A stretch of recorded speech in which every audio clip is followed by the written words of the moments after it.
Hello crafty friends, it's Jess from jesscrafts.com, and today I'm here to show you how to make a somewhat simple Copic scene. It might look a little bit complicated. It's a mountain landscape that was inspired by a photo on the Pexels website, which is has like open license photography that you can use for art reference, and so I'll share more about that in the video description below. But this scene uses a handful of markers and some simple techniques that I think you could recreate pretty easily, even if you're kind of new to Copic markers.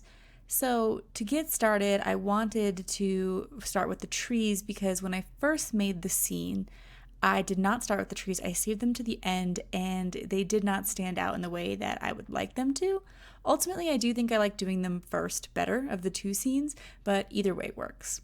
So I just want to create a little grouping of 3 evergreen trees here in the corner, and I started with some G99, so just a really dark G color. YG99 would also work well if that's what you have. A lot of the colors in this scene could be subbed out for other colors, so you don't have to have what I have to recreate it. And none of the techniques are overly complicated. Like for instance, for those trees to create the look of the needles or branches, all I did was hold my G99 marker on its side and lightly touch it to the paper in sort of a like scribbly dabbly motion. I know it's not super specific, but the main key is to use the side of the brush tip to get this look and to use a really light hand. I am also going to fill it in a bit here with the G94. Again, you wouldn't have to use that specific marker, you just want a slightly lighter green. The high Gs and YGs do have a very natural green color to them. Then I'm going to come in with a brown for the tree trunks and branches. I'm choosing E25. Any slightly darker brown would do. You don't want like a really, really dark brown. I guess medium. A medium brown is probably the best way to describe it, but it's again not that important. The colors aren't as important as trying to understand the techniques a bit more. So I just drew a line down the center of each pine tree, and then again using the side of the marker, I went in and created little lines to look like the sort of straight out branches that a pine tree or an evergreen tree would have.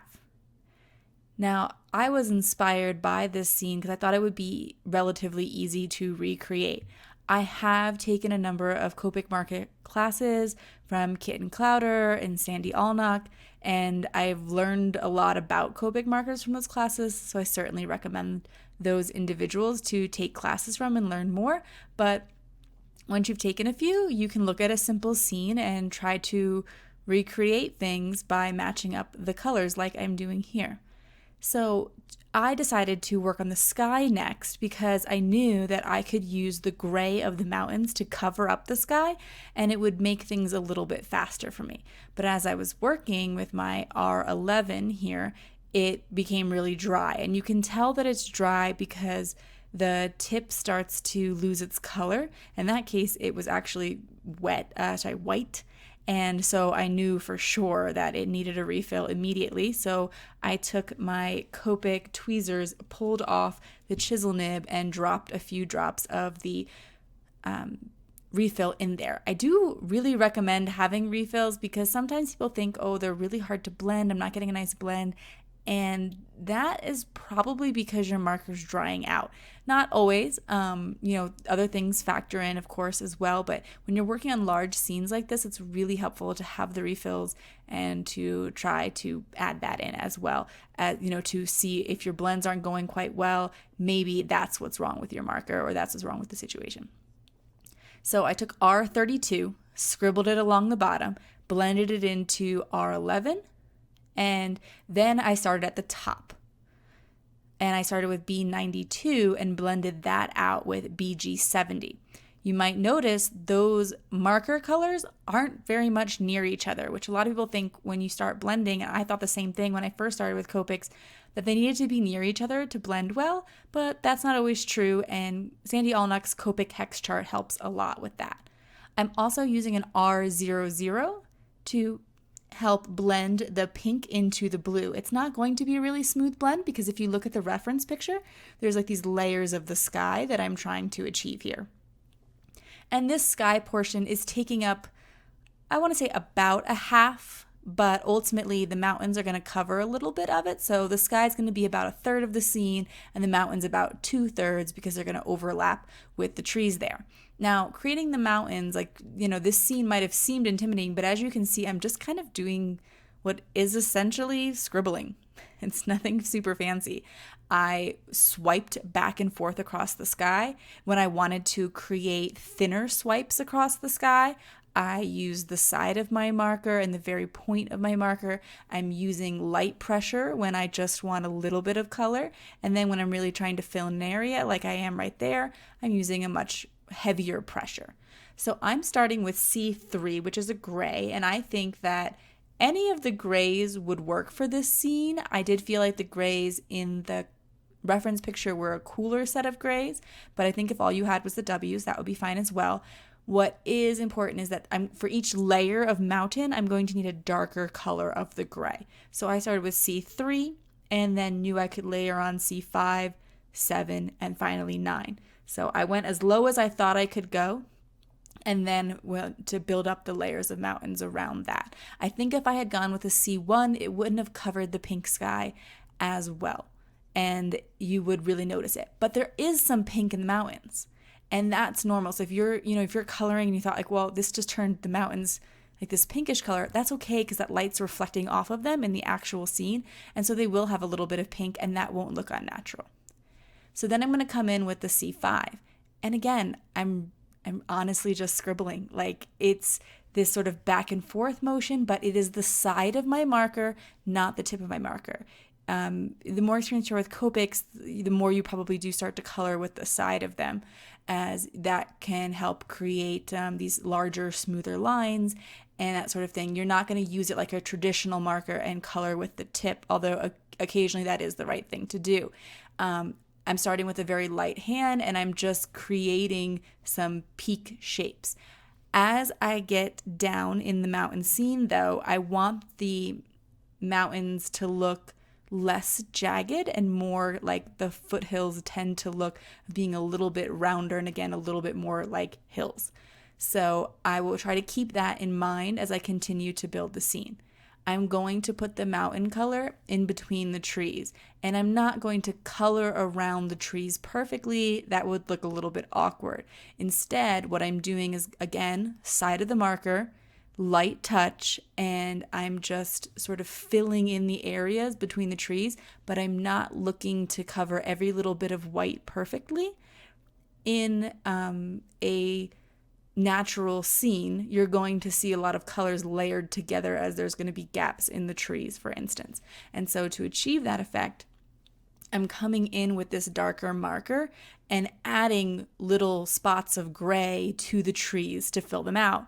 And before I complete the picture, I will go back in and add more greens and such to any area that has been left white. But for now, I do want some areas of white, as I want it to look more natural. Trees aren't, one solid blob of color. And the same thing for the mountains. Like the mountains look, I don't know if you can tell, but they're really streaky. You can definitely see marker lines and they don't look perfect.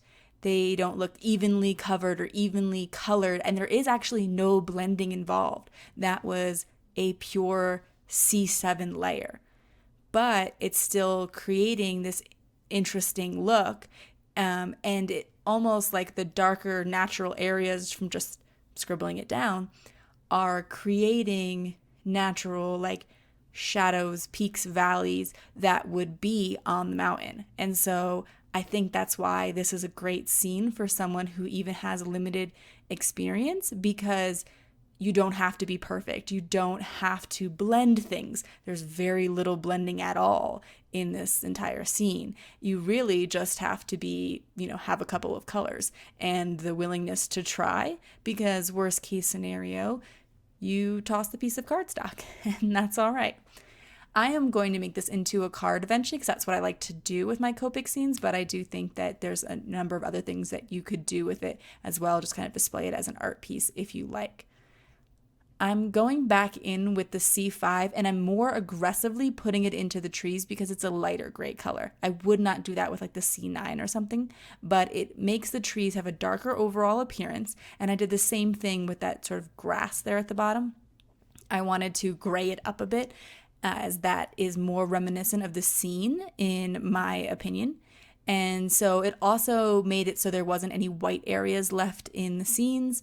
And then I'm going to go over again with the G99 and possibly a 94. I can't remember right now if I do both. But again, to just kind of fill out those trees, make them a bit darker, make sure that it comes to the forefront of the scene.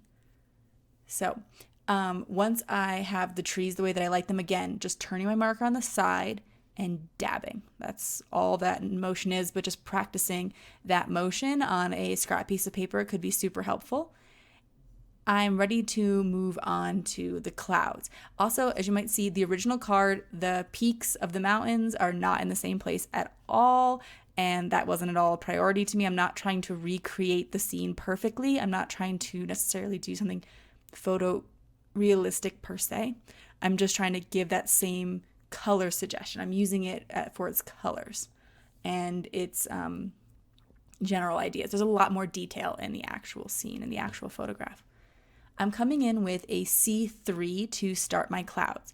Notice again, I'm using the side of the brush tip and I am dabbing, but in a sort of back and forth sort of scribbly motion. And that is creating these thin clouds. And when I want it to be a bit thicker, I'm mostly just touching down more, not really changing the way that I'm applying the ink, just the amount of ink that I'm applying. I'm not, putting down more pressure or anything. I'm keeping my pressure extremely light on the clouds and the trees. I used a little bit of heavier pressure on the mountains, but clouds, trees, very light side pressure, really sort of dabbing in a back and forth motion. And I'm adding some pink to the bottom of the clouds as that's what I observed in the actual picture, kind of the sun reflecting off of them as well. And I started with the C3 so that if the shapes weren't perfect, I wouldn't have laid down too much color, even though the clouds in the actual photograph are much darker and I probably could have started with the C5. I just didn't want it to be too blotchy or heavy. So I'm coming in now with the C5 and I'll even have like little tiny touches of a C7 eventually because I just didn't feel like things came out as dark, but I'm blending out that C5 with the C3. So this is where there's a little bit of blending, but it doesn't have to be perfect and smooth. It's that same dabbing motion in layers. The only things I'm considering are that the pink is only on the bottom of the clouds, and so I'm being sure not to dab the pink in any other color.